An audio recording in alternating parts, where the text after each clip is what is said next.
13. The first thing is we have the Pledge of Allegiance. Everybody stand. I pledge allegiance to the flag of the United States of America and to the republic for which it stands, one nation, under God, indivisible, with liberty and justice for all. Next on our agenda is to adopt the agenda. Do I hear a motion? I have a motion that, item 6, new business, utility business, billing issues. I think, we already having a committee set up for that. I think that needs to be tabled to the committee. You make a motion to adopt the agenda, taking off item 6A. Yeah. Do I hear a second? Question? All in favor? All opposed? Yes. I vote yes. Ms. Dennard, Smart, no.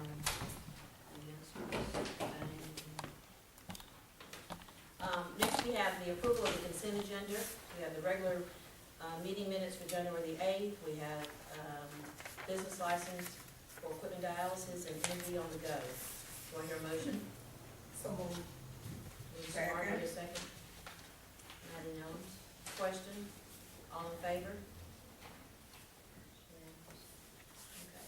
Public forum, we have a speaker, Ms. Erica McLean. Sure, yes. Is that close enough? McClellan, McClellan, yeah. oh. Yeah. Did I spell it wrong? No, ma'am, you have it perfect. Oh, Thank just you. pronounced, okay. Yes, yeah, no, I get it all Okay. the time, thank you. Thank you.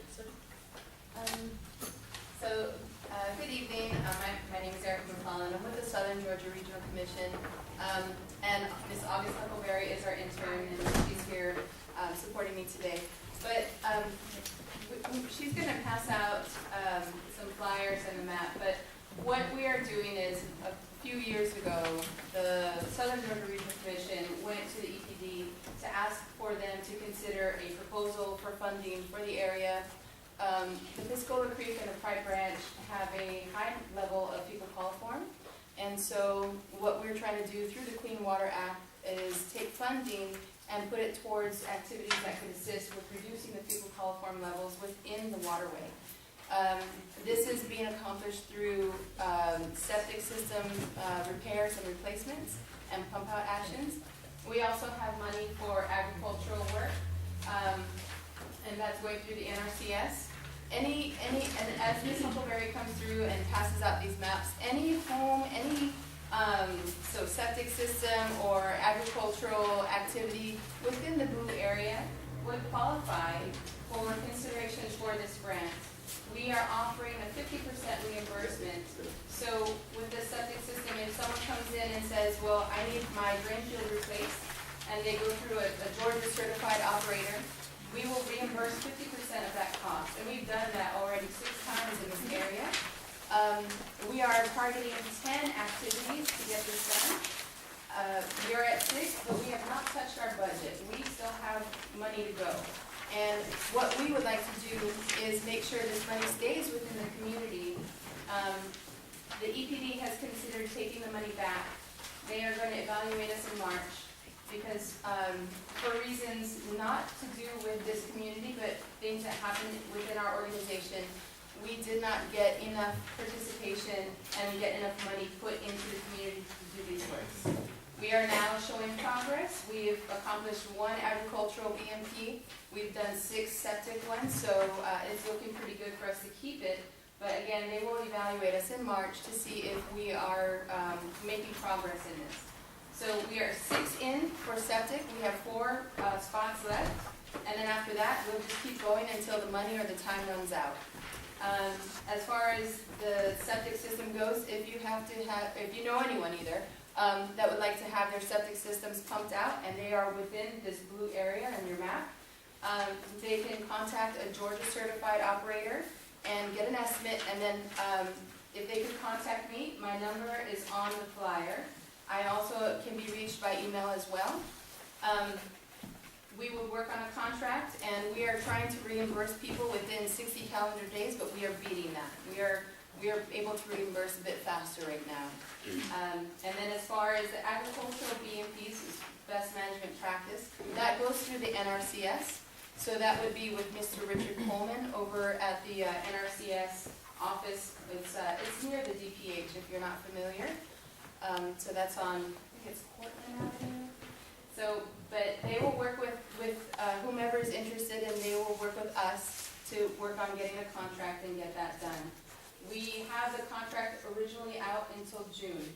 If EPD looks at us and says that yes, you can hold on to that money, we are going to try to get everything done before June. Again, we really want to keep this money in the community. It's amazing that we were able to get the grant in the first place because we are competing statewide for these funds with other organizations. And that's why I have a real fire to get this money pumped into this community as much as fast as you know, well done as possible. So if you know of anybody, or if you're interested, anybody that's in this blue area, that's unfortunately the only place that we can do these works because that's where the water is draining into the Pie Branch and Piscola Creek. If you know anyone in that area, please have them contact me. I would really like to be able to do things for this community with the money that we've been blessed to have. So that's what I have. What did you say your intern's name was? This is Miss August Huckleberry. I'm sorry. You can say, I'm sorry. I think that's on your record. Okay. Okay. Thank you. Questions for Mr. Clyde? Okay, next we have on the agenda Ms. Tiffany Holmes for Economic Development. Hello. I haven't presented here in a while, so I don't know. Just stand. You want to come over? You need something? No, oh goodness, I'm fine. I just didn't want to be disrespectful to the folks behind me. But I just wanted to thank you for giving me the opportunity as our local economic developer. I always want to make sure that I do whatever I can to keep all of our elected officials up to date with all of the projects that we are currently working on and those that we have had the privilege to work on in the past. So just a couple quick things that I will fly through, and then I will leave this with the mayor in case she would like it for her records. But last year in 2018, we were able to announce, obviously, the A Pigeon Hatchery, something that you all are very familiar with. That's a $28 million investment and 100 permanent full-time jobs for this community. That's a project that we worked on for a couple of years before we were actually able to break ground. So we're very, very proud of that, and we just know that it's going to be good for the city, the county, our residents, everyone involved. I would love for you all to come and tour the facility, so at your convenience, if you'll let me know, we will make sure that that happens. We are planning an informal groundbreaking later in the future, but we don't have that date yet. That will just be determined later in the construction process. They do expect to have a soft opening March the 15th, so that means they should be working at about 30% capacity by that point. They will take the next few months to get all the way up to 100% capacity. They expect that by the end of the summer. We were also able to announce the Quitman 1 solar facility. That's 150 megawatts, about 6 miles out the Locust Road. We didn't have anything to do with naming that because it isn't in Quitman, but that's what the company chose to name it, so that's what it is. But it's just Quitman 1. Yes, sir. That's part of the Georgia Power procurement that the state legislative branch required of Georgia Power. So they had to procure 500 megawatts of green energy.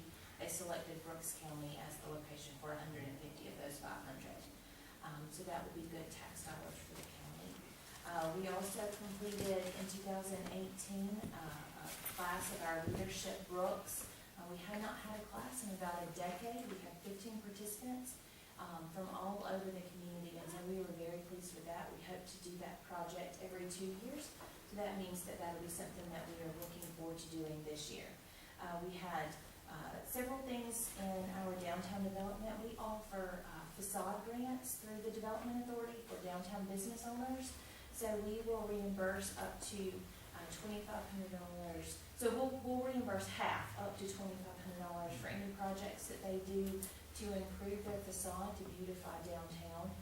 We think that our historic downtown is one of our greatest treasures, and we want to be involved in whatever way we can to beautify and preserve that. We also did things like make sure that the cleaners in downtown were kept clean and tidy, and so it's about time to do that again. In 2019, we will continue to market our industrial park, the Brooks County Industrial Park. We have one available industrial building in the Yacht Waters Industrial Park at this point. That was the former Georgia Bottle Building. So we will continue to market that. I just showed it to a potential prospect this morning, doing whatever we can to try to get jobs and investment here in the community. We are working actively to try to figure out something to backfill the Rite Aid facility. We're all aware that they announced that they are closing. So trying to find something that would be suitable and appropriate for our community there. Like I said earlier, we're going to continue with the Leadership Brooks program, so it's rolled around now. So we hope to begin that class again in the fall. And then the facade grant will continue to be available this year to anyone in downtown. So are there any questions that I might can answer for you at this time? The hatchery plant, have they, hired all 100 people, they just take No, the sir. spot? So the way that they've explained it to us is they want to get people as the building is ready. So they're currently looking for someone to fill a clerical position.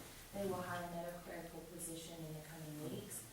But in the month of February, they're concentrating on trying to find their maintenance positions and fill those. They originally started with about 20 or 25 workers that they hired through a temp agency in Valdosta to assemble some equipment. They're hoping that those turn into full permanent employees, but that'll of course be up to those people at that time. But they won't start doing their big hires until the coming months. They're just not ready to hire them yet. And we have, if anyone is interested, we have the applications in our office available. So if you know anyone who would be interested in a clerical position, they've not made a hire yet, all they have to do is stop by and grab an application and return it with a resume, and we get it right to them. Anything else? Would you like this? That helps. Thank you. And please excuse me, I'm gonna go be a mom now. Thank you. Okay, next on the agenda, we have, discuss surplus, vehicles. If you look on the one that has my email in front, it's the last sheet, has a list of surplus vehicles. This list was generated when Buddy Howe came in and he and I went over the insurance packet, and we realized that we had vehicles we've been insuring for the last 5 to 6 years that haven't gone operational. And the way that we legally have to get them off of that is we have to vote and put in our minutes that we're surplus in these, so we can take them off and no longer pay insurance on them and dispose of them.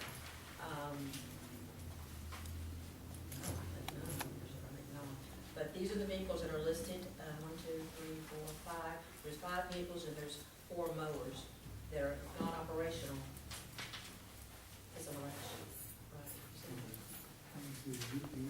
right? Oh, that's other packets, the other. Oh, yeah. So, do I hear a motion to surplus these listed vehicles?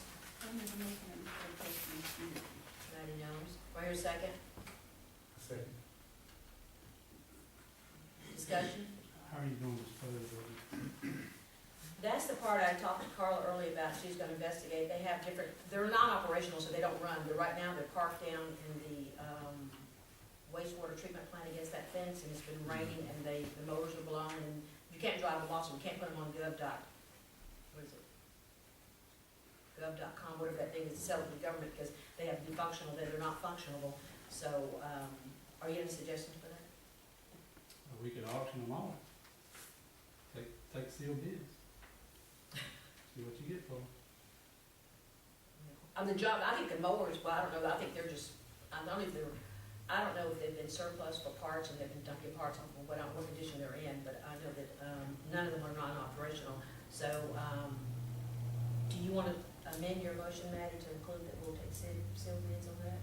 Is that how they would normally do it? Yeah, that's the way to do it. Just take sealed bids at a certain time on a certain day and open them up to whoever's the highest bidder. So then we have to do that, because we have to make them accessible, people can go and inspect them, and that's the problem with they're down on that property. If we can get them pulled out, do you think, Chief, that we can get them pulled out from down there and put them somewhere so the public can inspect these things? We can. Okay, so, would you want to amend your motion to include that, Maddie, that we surplus them with sealed bids? Okay, do you second her amendment, Ron? Yes, sir. Okay, all right, any more question? All in favor? Next, we have discussed the lift station replacement lift station pump replacements. That's the email that you see that comes from Trey Pearson. These are our consultants for our sewer and wastewater treatment plants. And they've been here a month now, and these are some of the things that they're seeing that have to, the pumps that we discussed before, they assess them, and these are the recommendations they're saying that we need to get them up and operational. There's two that he said they're so old that there's a quote to repair it, there's a quote to replace it. He recommends that we go ahead at this point and replace it. There's only like a $2,000, I think, or $2,500 difference in the two prices that we go ahead and approve for them to go ahead and order these pumps so they can get them replaced, and these will be up and operational and going. Do I have any discussion before we entertain a motion on this? Do I hear a motion that we proceed with the replacement of the pumps that are listed? I'll motion that we, replace the lid. Replacement, okay, do I hear a second? Second. Question? All in favor? It's unanimous. Okay. Now we have updates, and I thought it, because I attend these meetings and we're sitting as members, that we should come back and let you guys know what's going on. I went to the Board of Health meeting. We meet 4 times a year, and the elected officers, and I was elected as vice chair of the Board of Health. They had a presentation on the Pensacola Creek, the septic tank replacement. That was a big thing too. They're pushing that in, at the health department too. There's some upcoming initiatives. They're having a legislative day in the Capitol, and that's where you go and talk to your legislators about health issues. They have an advertisement for a part-time nurse. They're bringing another nurse. Our numbers are up. The revenue is good. Next meeting will be our budget meeting. And like I said, they just did little updates on it. Our Brooks County Hospital County Administrator, who also serves on the board, she's retired again. Nancy Williams, if you know her, she retired for the 3rd time, so she's retired. So this is just, like I said, the board is a shift in the board because she's retired. Dr. Rowe was sworn in as another member. He's another member on the board. But that was about it for the health department. Like I said, we meet 4 times a year. If you have concerns or something that you feel, and the health department, we talk about school immunization, superintendent's a part of it. They talk about environmental things, new restaurants opening, wells, septic being putting down. They talk about just things that are coming through the state that have to do with the health issues we have. At one point, it was a discussion a year ago, about 2 years ago, about the hours of operation, trying to be more conducive to the needs of the community, having later hours or fluctuating hours. But if you have a concern or something you want to know about that, please bring it to me so I can meet. And I'll send you an email next time or prior to the meeting if you have something you want me to discuss or bring about from us as a group to the board. Okay, First County Library Board meeting, Mark Van. Yep, Councilman Cody from the county joined the board as well as the mayor. We did have an extended executive session. That was most of the meeting. There was a move to restructure the library board to match the funding as it's laid out between the city, the county, and the Board of Education. Other than that, there was a motion to do that, and we did not come to a resolution on that. So we have another meeting. They're trying to, I believe, put together a meeting in February to address some other issues, which is more often than the library board normally meets. Normally it's quarterly, but we've had some issues to take care of, so we'll try to hold another meeting in February. But other than that, the executive session, that was just the meeting. Can I ask a question? I remember to ask a question. I was reading in the paper, and it was saying that, I think you made the motion to downsize the city. I mean, why would you do that in Europe, Well, the charter for the library states that the board would be made up based on funding. The city cut the amount of their funding back during budget time. The Board of Education provides, I believe, 40% of their funding, local funding, and they have 1 representative. The city has about 15% of the funding, and we have 2 or 3 members. So that is unequal. And so I made the motion to realign it according to the funding in the charter. take the two from the city and put them to the Board of Education, who's putting in major funding. But I think the city is a contribution, right? Yes. So a contribution is not a funding, right? Am I right? So if we're not funding them, we're contribution. I think contribution is if you got something left over, you would give it. And I think you were here when we discussed that about the contribution part of the city. So you're saying that we're not funding them. No, we don't fund them. We give them a contribution. Well, what does the Board of Education do? I don't know what the Board of Education do. I mean, I'm not concerned about the Board of Education. For is that concerned about how they're funding theirs? But you're a part of the city, and if anything, you should want the city to have a voice in it. I was put on the board to have the best interest of the library. And you say you only think we got 2 or 3. How many? No, do we have? let me interrupt right there. You were put on the board as a representative of this council, to represent our interests in there, and not to represent the library.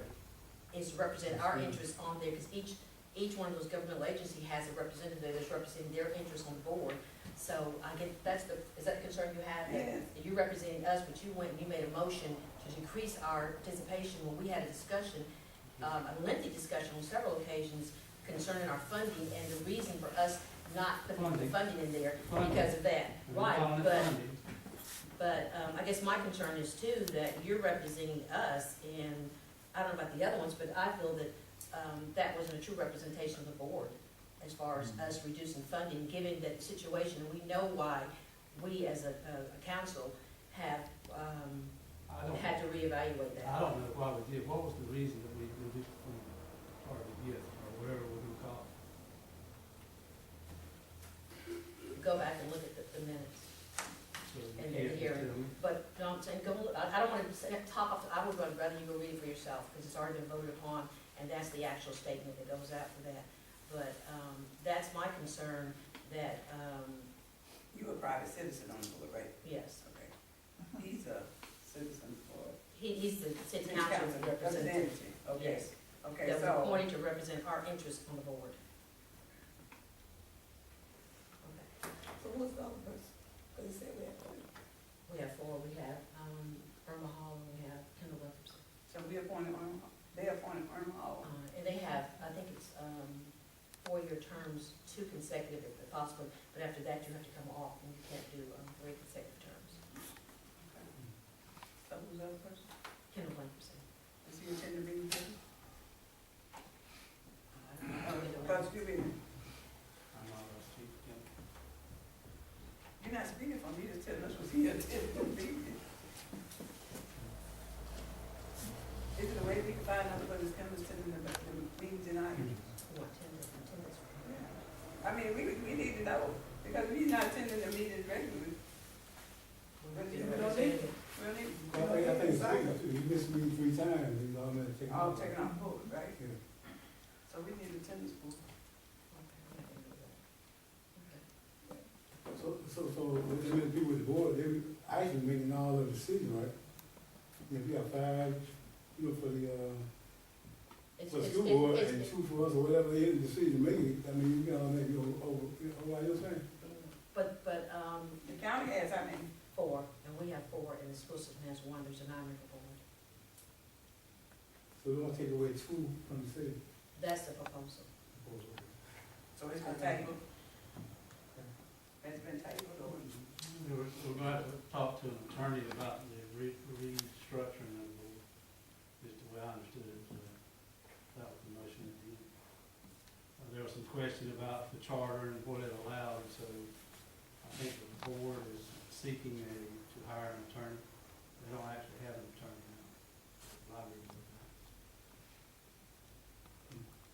So do we have that choice of who we want to,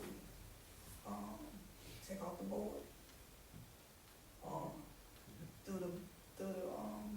The library board have to make that decision. We do. Can we? We send our own, we as a city council, we send our own representatives to the So we board. can, if we want to, we can take them off the board, right? Right. Okay, I would suggest at this point that we revisit that later. right, let's take it until we find I just want to know. Well, I'll promote this and table this until further clarity. yeah. There's a motion to table the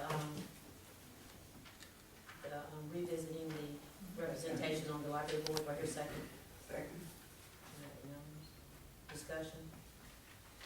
All in favor? I'm gonna abstain. Abstain. Okay. Next item is the SCRG, which is the Southern Georgia Regional Commission. This is a legislative mandated committee, and it consists of, for each county, the chairman of the county commission and the mayor of the largest city in that county. And they meet every month, and they meet, normally it's in Pearson, Georgia.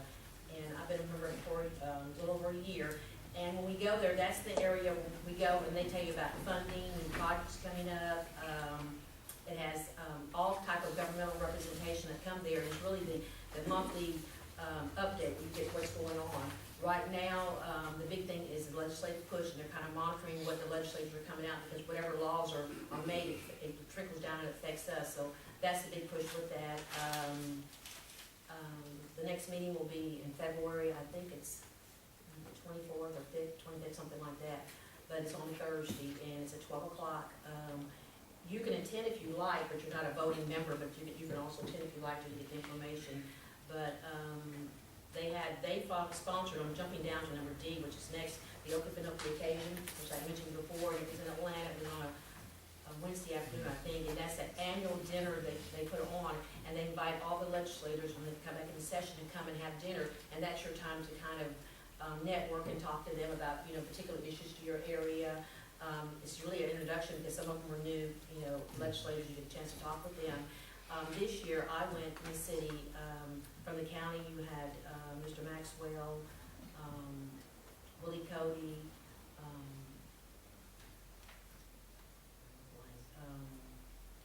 Mike Smith, his son Jordan, and Patrick Folsom were there. It was a nice experience. It's a couple hours, and just like I said, you get to eat and talk with them, and really get to see them in an informal environment, and that was really nice. Okay, that was a occasion. Mayor's Day. I was in Atlanta for Mayor's Day. This time it was a week before the Super Bowl, so it was really awful time to be there. It was cold, but it was nice. They had a lot of workshops and a lot of informal updates you could go to. It was, again, they sponsored a legislative day. We had breakfast with the legislators that morning, and they came over, and we had speakers. Governor Kemp, Lieutenant Governor, and the Secretary of State spoke. We had the mayor from Atlanta to speak, and they gave us updates of some of the upcoming things. He talked about his budget and how it affects small cities.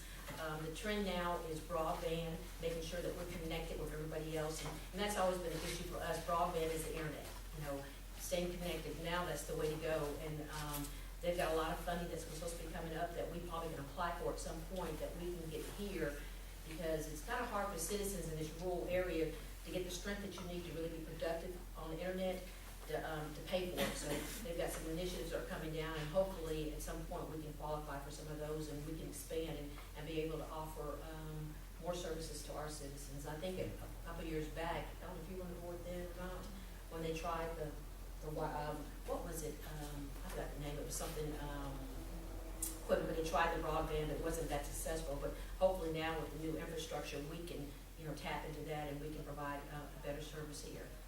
So that's the big push is there, is getting broadband and connecting. They said with that has in these rural communities, if you're losing your hospital or some of your medical services, having the telemed. They can go and you can get in front of the computer, you can communicate with doctors, and there's so many things that you can just bring right there into your living room that connects us with the rest of the world, and I think that's a real positive thing, and we need to watch that closely. And if you get an opportunity, I'll get a list to you of your legislators to contact them about things that are going on. I've tapped into a lot of websites, and I get a lot of updates on legislative things that are going on, so we need to kind of monitor bills that are happening, because they'll affect us directly, and then our citizens and even, the county. So we need to really kind of monitor this legislative session. Department updates. Item 7F. Cable. As those of you know, this weekend we had a major cable outage in the city. It started late Friday afternoon. Greg Swan has been in and out of medical leave, but he's trying really hard. We've got somebody that's working with him now to learn how to do some of the basic things. So we're working really hard to get that going and keep it going. We had a lot of calls, but they understood, and like I said, he got up and he really got it going, I think by, was it Saturday? Most of it was up and going again. And as you know, because we have that antiquated cable system, that if it gets bad weather or a little bit too much rain consecutively in days, that we have problems. And one of the reasons he told me express is that he couldn't come out that Friday to work on it because it was raining, and if he opens it up, then we create more problems because that equipment gets damp. He's trying to work on it and he's opened it up, then it can just, really cause us major problems. But he's been really working around his medical leave to try to keep us connected. So that's going really good. He's installed some new lines. We had a communication today from a guy that is willing to come in and take over the internet service. I'm explaining the way I understand it. We had poles and we had wires up, we had antennas up at different places, but when we went out of the broadband internet service, it was still up there, and we had contracted with the Westbury, I think it was, Ellsbury, and he had customers, and he just paid a price to the city for use of our equipment, but he did all the broadband things. So we have another guy out of Thomasville who's wanting to have a conversation with us, and he's gonna provide some information that I'll pass on to you guys to consider if you want to go that route again. I've been trying to locate the agreement, a copy of the agreement that they had with Ellsbury. I think he started in 2015 to see exactly how that affects us, but I think it's a matter of him just using it and just paying us some type of royalty or trade off some kind of services. But as I get more information from him, I'll pass it on so we can consider that. The electric department, as I told you before, they were almost completed with the hatchery, but now they're 100% complete with that. They're working on, there's some housing developments that are going on in Victoria Way, so they've been running lines out there, and doing just reconnects and not reconnects, but connecting new wires or replacing some things. They said they found some things that were worn out, so they're going around and they're doing a kind of inspection and upgrading some of our things. They're trimming limbs and things like that they normally would from lines. The gas department, they completed this week their line going to the hatchery, so we're 100% ready to go when the hatchery is up and going, because we have our electric and our water out there. Our electric and our gas out there.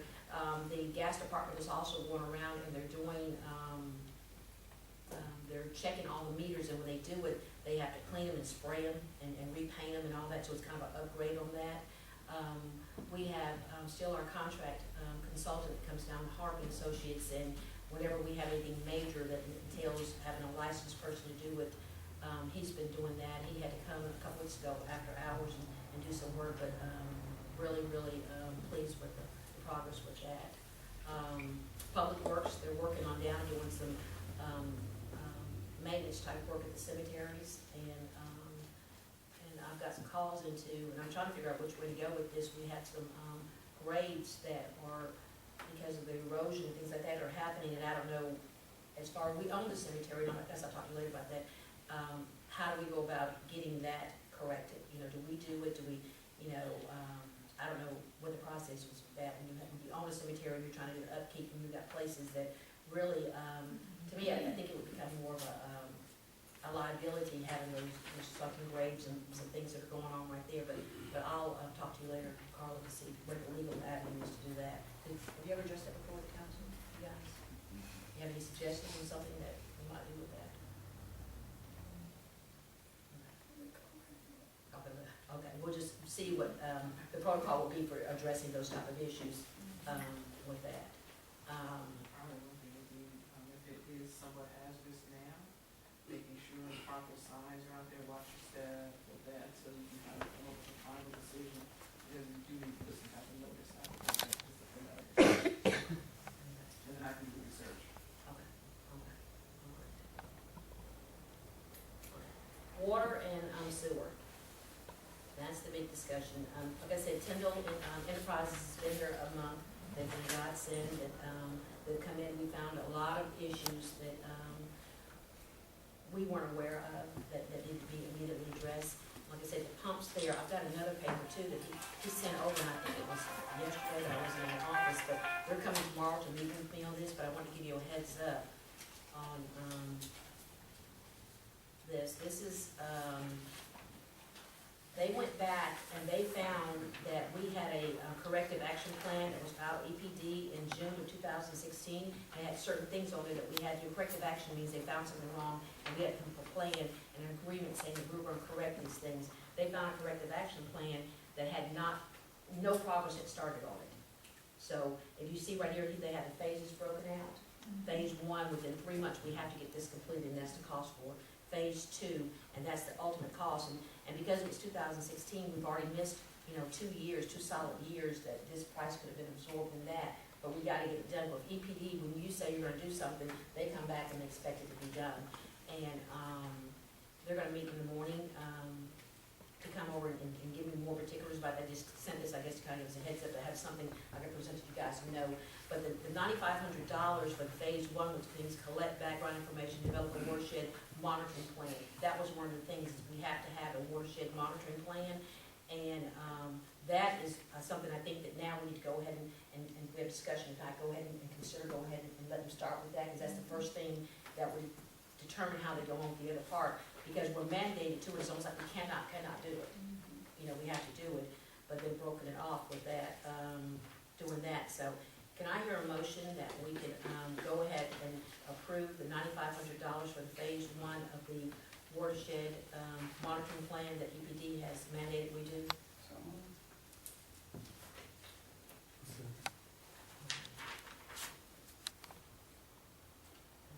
Do I have any discussion on that? Okay. Question? All in favor? It's unanimous. Okay. Like I said, some of the problems we've had are, we've all known ongoing problems with the sewer problem. They've come in, they did fix the well, it's the water tower. Remember we talked about that problem we talked about months ago about the water coming out and all that? And it was simple, it cost us less than $300. And remember, we thought we had to replace it, and it was some kind of sensor that came in, and they replaced it, so now we no longer have that water coming down. And when they explained it to me, I didn't realize that the water would fill up in the tower, it couldn't hold it, because the sensor kept it running. It would come down, it got into our sewer system, so we were treating water that was just pure water. So it cost us, triple, because we were losing the water, we were treating it with chemicals, and we had to do all that testing, so now that's all eliminated. And so they're gonna also come up with a plan, because they do the water part too, that the other 2 pumps that they think that they're salvageable. And we had discussed earlier in having to get another pump, and we're gonna move it closer to the industrial park.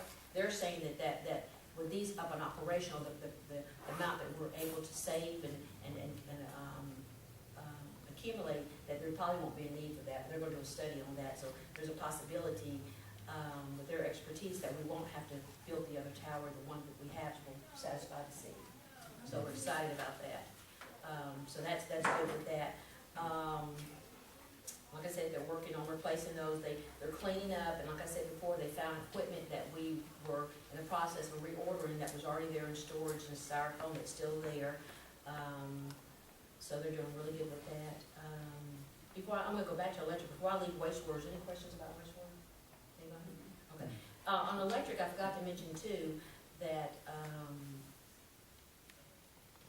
the Electric Cities of Georgia, which is like they're the people we have, our electric comes from MEAC, but Electric Cities is the billing management part of our electric department. And they came up to me about 2 weeks ago, and he was telling me that because of the hatchery is driving a lot of things that we're having to do now, because of the hatchery, that he's recommending that we consider adding another, I don't know all the terminology, another like substation, and we would have a power. So what would happen is the hatchery is 24/7, and we're mandated to keep them up and running. We can't afford to have power outages because it's detrimental to their business. That it would like put a section of the town on a different line, and if we ever had a power outage, they can control the switch between the 2. But that's, like I said, he's gathering data on that, and I'll be able to present that to the board. It's something to consider. It's an investment now, but it'll pay off in the long run for us. And it's something he said eventually with the growth, and thought of that with the growth of the city and with these industries, we're going to have to think about making sure that we're being able to supply their needs, and that's another thing to think about too. Back to wastewater, I'm jumping, but in wastewater, they also said when they came and did an assessment, and I don't know if they thought about this with the hatchery, that's a 24/7 operation. And with the hatchery, that means then you're having the water usage, but with the water usage, you're having twice as much sewer that you have to treat. And that's why, I'm gonna meet with them tomorrow, they're gonna talk about, one of the phases is, we're gonna have to do that, the dredging of the pond, the retaining pond. We're gonna have to do, some other things to make sure that we're able to, treat that sewer and keep it going, you know, so that's gonna be an investment in that, but in the long run, it's gonna pay off, but, they're just getting prepared, there's gonna be some more cost in there, but in order for us to be functional and able to provide for their services, we're gonna have to upgrade ours. Like I said, we kick the can down the road, and as it pointed out, there's no road to kick down. We've gotta, make some, serious infrastructure investments now. But like I said, I'm gonna meet with them tomorrow, they're gonna lay out some more things, they have a better plan within their month to see exactly where the deficits are and how we can approach it and get it back up to par. As you probably seen in the newspaper, that we had 2 EPD sightings, and we had to advertise for those, and they handled that very well. And so, we're past that phase, they're doing all water collection. And one was, a miscommunication from our previous, water consultant as to our guys, as far as how many collections of water samples they had to do. And so that was a citing because they didn't do the actual amount that, was required each month. But we've got all that, that's corrected, I think we've got all that corrected, so that's already taken care of. Other than that, departments, are there any other departments that I've not touched on? That we can talk about? Other than that, like I said, it seems to be going well with that. I have more, I'm sorry. I know on the back of this, Oh, that's right, yeah. Oh, I forgot, I put this in it. We talked about in our last meeting about the situation at Crown and about, their gas, and this time of the year when residents use more gas, it pools, and they have boilers for their, company that pull a lot, and they had problems every morning with it. So Eddie Harp, he's our consultant, they went down, and it says here in the email, they went down and they put a booster on there. And Cody's been going down every morning, especially the real cold mornings, and assessing early in the morning if they're having any issues, and they have not had any more issues. So Mr. Harp had presented a plan of us repairing this. It was going to be kind of costly, you know, up probably more than $50,000. But he said now that it's holding, that that's something that we can kind of kick down the rope a little bit and plan it into our budget. But it's nothing that we thought immediately we had to come in and intervene and do, because they were having a lot of issues out there. So they think they've got a good fix right now as far as the issue with them. And so he says it is possibly, because the heat season will be over soon, that we can put this in our budget for next year, planning the permanent fix that would keep Crown. And that's really putting another line in over there, a bigger line in over there. So that was really a plus to get that email right there, that that's not expenditure we have to do right now. And it's working. When you tried, it's really working. So that was really good with that. But other than that, I just wanna say, I know we don't have a police report or anything, but I wanna say that, the cops was called over to my house the other day, and I would recommend and say how wonderful they did a good job in handling the situation, kept it under control, even though everybody was trying to get out of control. 2 guys were over there, they kept it under control, and I was very proud of them. I thank you for that. any more discussion on that? Okay. It's 7:45, and next on the agenda is to go into executive session. Do I hear a motion? Do I hear a second? Question? All in favor?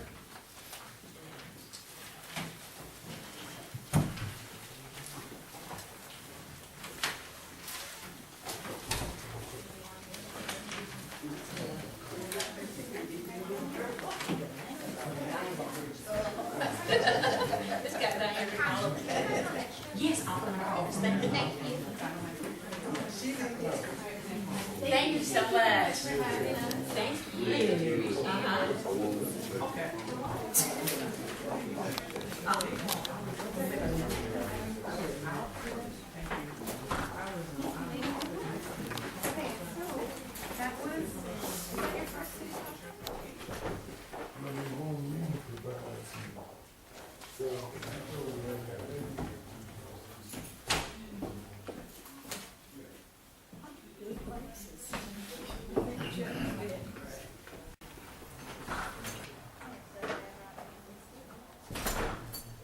Would anybody like to make a statement about how the city's going on, or how you view it, or anything like that? For the camera. I'll say something Yeah, about step this. around, please, because what happened is that I came over here and I heard some negatives, and I felt that I needed to come back. I heard that everything going wrong. They addressed the police department, the problems that happened there, and how people are satisfied. And so I would love to get a statement from the people, because there's nothing like information on our form of government. So what's your name? My name is G.B.R. Christian. Okay, will you tell us your observation in terms of how you feel the city is being operated at this current time? Well, at the current time, the city being operated to the utmost. These people doing a good job.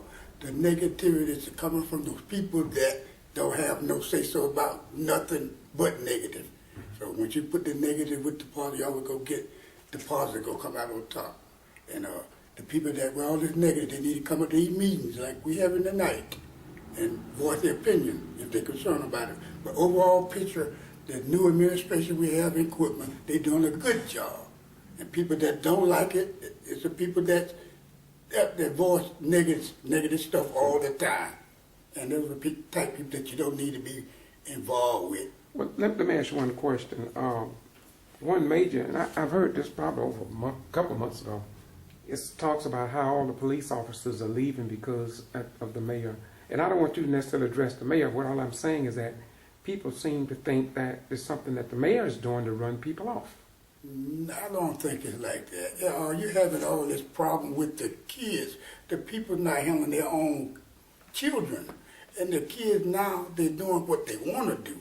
And that's when the police are stepping up, and they're not backing the police. You know, a lot of people don't back the police because they're cops. Okay. But they need backing too. Okay. And the kids are overpowered a lot of cops now. You got to look at both sides of it. Okay. My last comment to you is I am from Brooks County, and I graduated from White Street High School, but my question to you is that I travel all over the state of Georgia, and I find that a lot of people under our form of government, a lot of them are veterans, but they would not stand up and give their views and comments like you did tonight. So my question to you is, why did you come in front of the camera and give your opinion when so many don't across the state, not necessarily here? Yeah, because a lot of people are afraid to talk. A lot of people are afraid that when they see stuff, they won't say nothing because they don't want to be a part of it. Okay. And that's wrong. Okay. If all these people get involved and want that negative and see stuff that's going wrong and can help and say something about it, then things could change. People are afraid of change here in Quitman. Okay, and what's your name once again? G.B.R. Christian. Thank you so much. A lot of people know me. Thank you so much. Yeah. Peace. Thank you.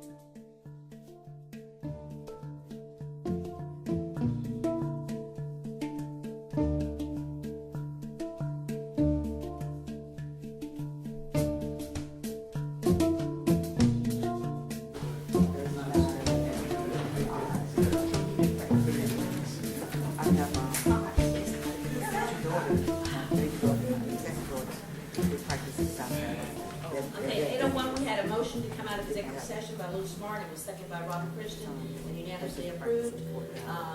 There's no action taken. Do I hear a motion to adjourn? So moved. Matt Dellums, Robert Christian. Any question? All in favor? And you did all of those?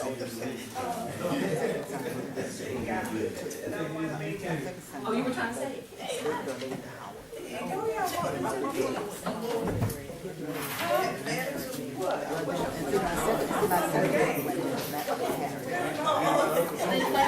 What?